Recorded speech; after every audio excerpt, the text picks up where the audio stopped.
Hello everyone and welcome to Tiresome. We're with Father again. Good afternoon.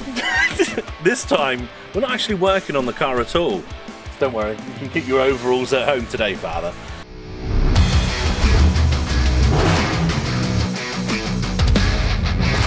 So, we've done quite a few bits to the car. You would have watched the last video with the power steering pump. That was one of many things we did, but we did them off camera. They were sort of intricate things and we had to get them done in a certain time. There were ups and there were downs. But we're just going to give you a quick sort of update on the things that have been done. Basically, the car's now on the road as we speak, and I don't want you guys thinking that we've done sod all to it since it's done and that and it's not all okay. Don't worry, the things that need to have been done have been, and we're just going to talk you through some of them now.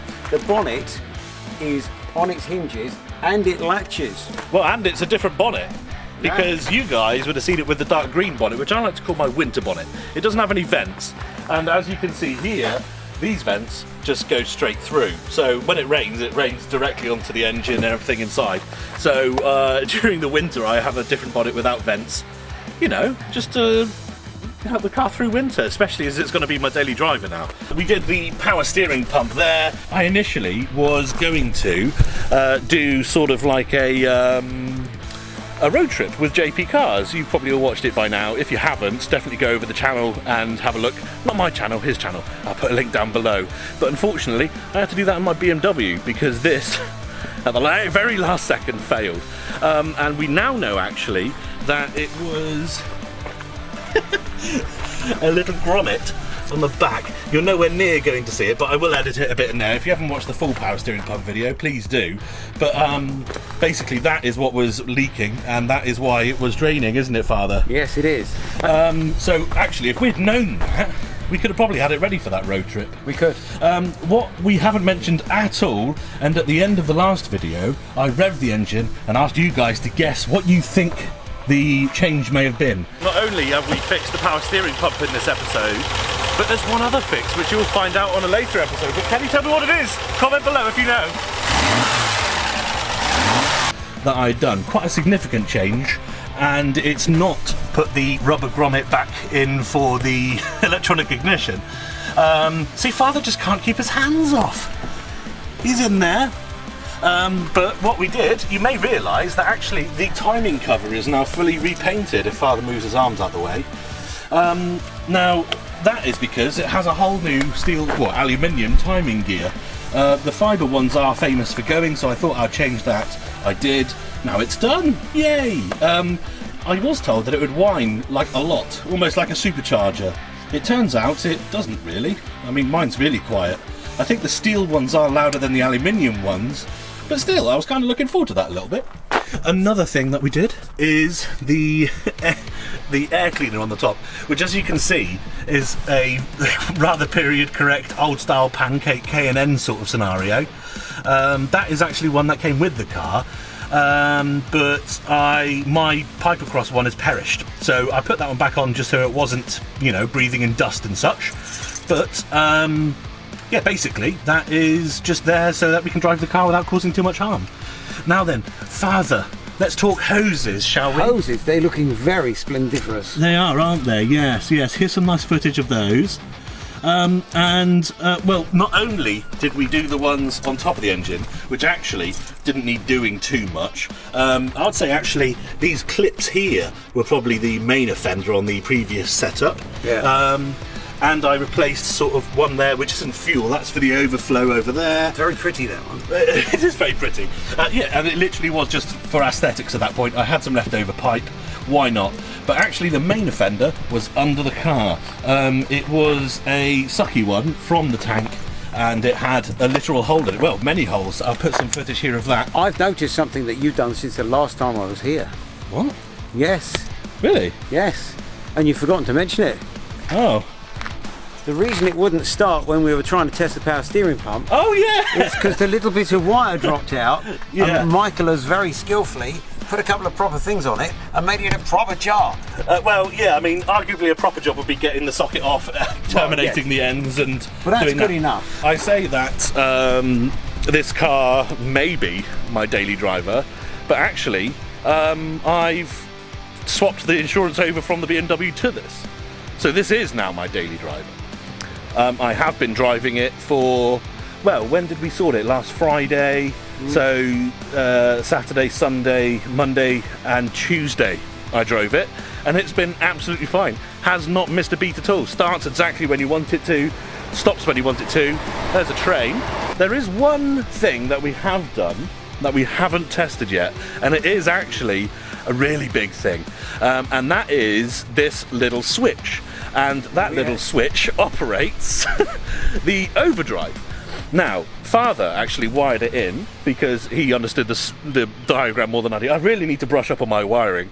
I did do the electric fan on it, which also works very well. It regulates temperature fabulously, even without the shroud on top of the radiator, which I will do in a future video, because I do have one, thank you, Paul.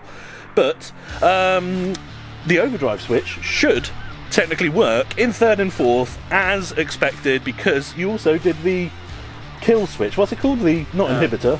Yes, inhibitor. Is it inhibitor? Defeat switch? Yeah. So we need to test all that, don't we? The overdrive should work in third and fourth. It shouldn't work in first and second, and it shouldn't work in reverse, but we're not going to try that.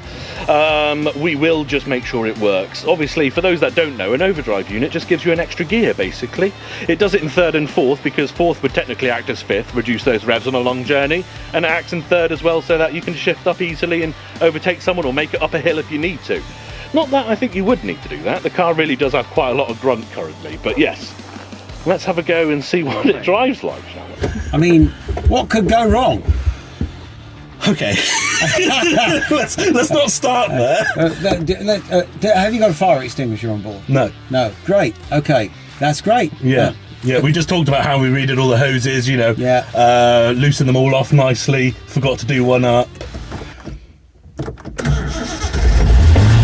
Look at that. It runs. I'm sorry everyone, but we are going to be having the windows open. So everyone, here we are. We're rolling. Slowly currently because of a speed zone, but yes, we are indeed rolling. And the car starts and the engine is absolutely fine. However, there are a couple of noises, Father. Yes. We got what is definitely, I would say, a disky noise from the front. Yep. And we've got a more sort of geary noise at the back. So just to clarify, the car actually goes, stops and drives fine, so it's not dangerous, I would say, in its current state. It's just in desperate need of some sort of maintenance. But yeah, it's once you get going, it really is quite nice to drive. It's that the noise on the back is definitely diff. I would say we need to. There is a speed camera there.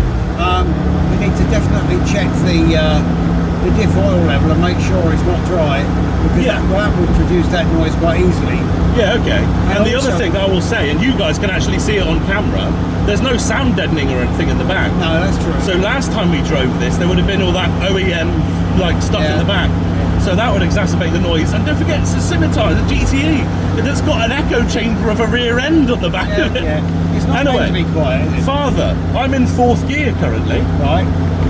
Here we go. I'm going to try the overdrive, everyone. Ready? Ready?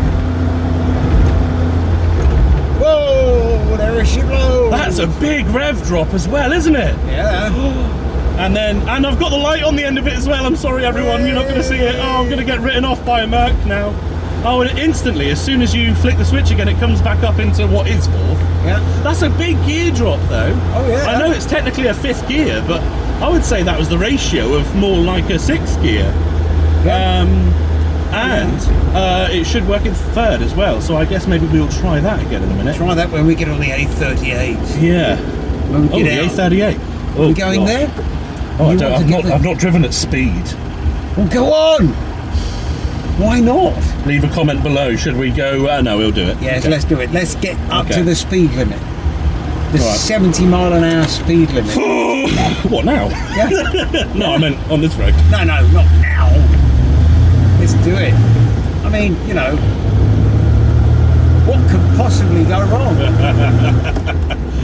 Well, it's funny you say that, because we didn't mention it on camera, but I also fixed the bonnet latch. So that's good. I don't know how loud it sounds. Now you're in third. Yeah. Now do the overdrive. Oh yeah. There's a right clunk there. Yeah.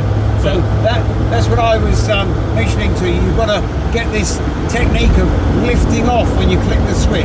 Yeah, you don't get so much clunk.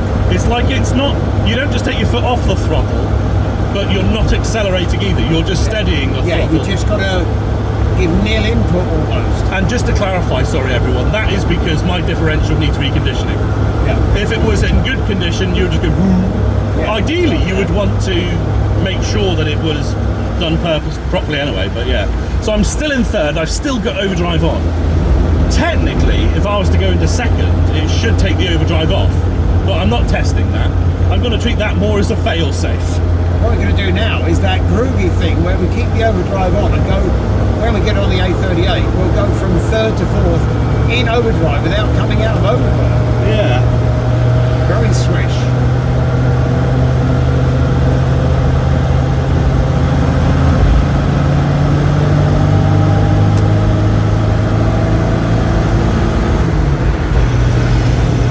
Oh yeah. And that was 70 in third. Well, fourth? I don't know, what is that?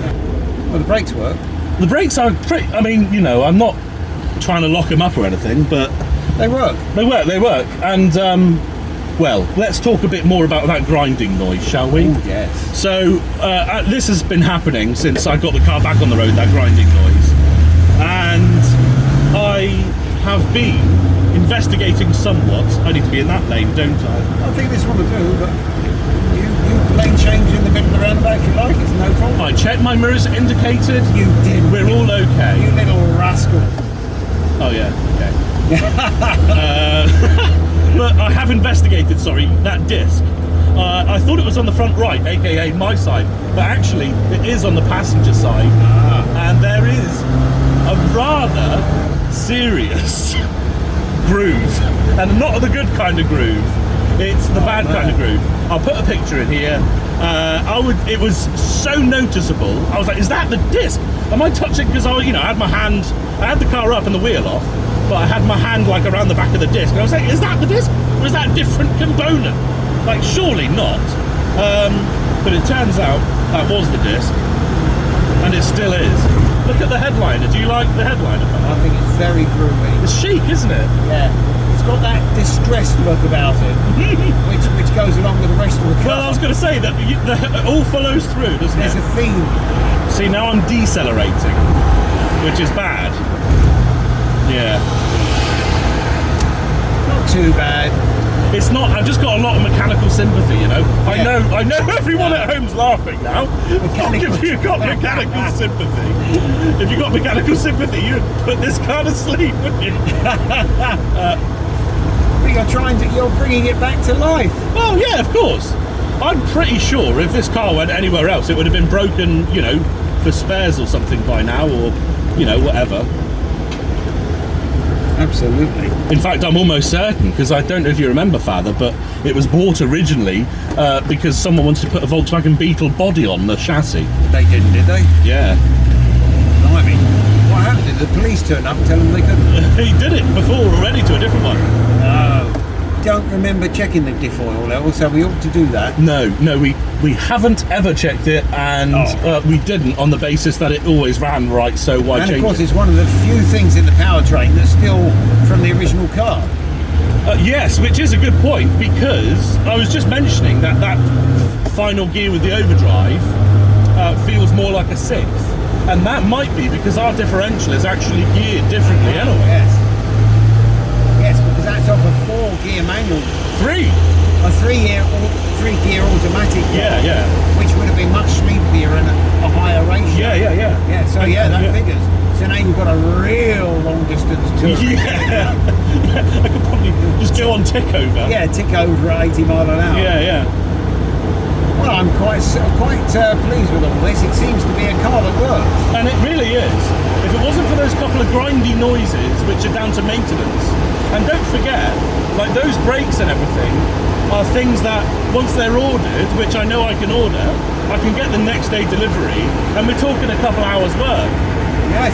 Because they have been changed before in my ownership. Yeah, that's true. So we know the bolts are relatively loose. They're not, 50-year-old bolts. Right, everyone, thank you very much for watching. It has been great. I'm so happy the car works. And stay tuned because we've got some brake work to do. Brake work. Brake work. Yeah, and loads of other things. I've got stuff in the shed to put on the car. I've got ideas and orders and things like that. Thank you very much for liking, subscribing, and all that sort of jazz. We'll see you in the next one. Bye. Bye.